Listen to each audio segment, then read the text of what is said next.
बस कोई नहीं। अक्सर बेशतर इस सरकार की कोशिश है, जिसकी क़ियादत उमर अब्दुल्ला साहब कर रहे हैं, कि हर जगह पे हम पहुंच सकें और वहाँ जो फैसिलिटीज़ हो, चाहे वो हेल्थ सेक्टर की बात हो, हॉस्पिटल्स की, चाहे वो एजुकेशन हो, चाहे वो बाकी R&B सेक्टर हो, बाकी जितने भी सेक्टर्स हैं लोगों से जुड़े हुए हैं, ताकि वहाँ जाके देखें क्या क्या और हमें करने की ज़रूरत है। जैसे आज इस हॉस्पिटल में आने का मकसद ये है कि यहाँ इस सरकार के दौरान जो एक लैब 3 करोड़ कुछ पैसों में तैयार हुआ है जब से उमर अब्दुल्ला साहब की सरकार बनी है, और उस लैब से जो फ़ायदा मिल सकता है, जब सर्जरी करने के बाद पेशेंट का टेस्ट होता था वो उनको भेजना पड़ता था या GMC या सिकिम्स में, और वहाँ महीनों लग जाते थे, वापस आने के बाद काफ़ी टाइम लग जाता। लेकिन अब ये लैब जो आज हम यहाँ शुरू की हुई है, कर रहे हैं, तो उसमें जो ये टेस्टिंग का जो टाइम होता था वो महीनों के बजाय अब दिनों में हो जाएगा, ताकि लोगों को ये फ़ायदा इस हॉस्पिटल के अंदर मिल सके।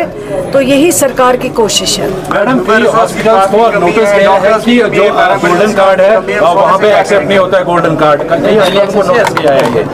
क्या पूछ रहे थे आप? बीमा रिसर्च की काफ़ी कमी है, जैसे डॉक्टर्स की शॉर्टेज है, पैरामेडिकल स्टाफ की शॉर्टेज है, तो उससे निपटने के लिए क्या करेंगे? देखिए, मेरे साथी जो है, मेरे भाई ऑनरेबल MLA तनवीर साहब, हम लोगों की यही कोशिश है कि जो मुश्किलें हैं, जो काफ़ी 10 बरसों में काफ़ी कुछ नहीं हो पाया है, हम जो लोगों की परेशानियां हों उन परेशानियों को वक्तन फ़वक्तन धीरे धीरे ख़त्म करें। उसी की एक कड़ी ये है कि जो हेल्थ सेक्टर में वैकेंसीज इतनी ज़्यादा थी, हर जगह जहाँ पे शोर आता था कि डॉक्टर्स नहीं है, आपने देखा होगा रिसेंटली जो अटैच डॉक्टर्स थे, जिनको सबको GMC या LD या जो हमारे हॉस्पिटल श्रीनगर के हैं अटैच रखा गया था, इसी तरह जम्मू के हॉस्पिटल्स में और फार फ्लंग एरियाज़ में काफ़ी मुश्किलें थी।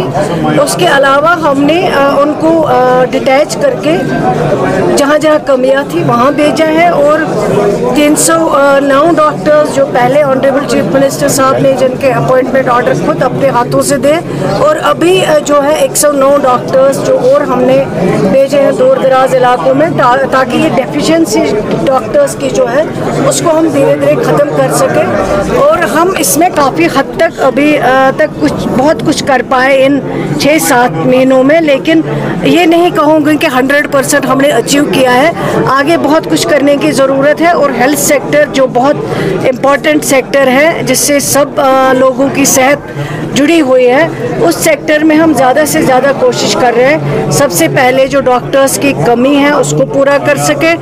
दूसरा, जो इक्विपमेंट से आपने देखा कई हॉस्पिटल्स में हम डायलिसिस नहीं कर पाते थे, डायलिसिस यूनिट नहीं थे, डायरेक्टर साहब भी यहाँ पे मौजूद है। हमने हर सब डिस्ट्रिक्ट हॉस्पिटल में प्रपोजल बनाया, कुछ सब डिस्ट्रिक्ट हॉस्पिटल में ऑलरेडी डायलिसिस शुरू किया गया, ताकि पेशेंट केयर सही से मिल सके। जिनको दूर दराज इलाकों में जाना पड़ता था उनको डोर स्टेप्स पे ये फैसिलिटी जो है वो मिल सके।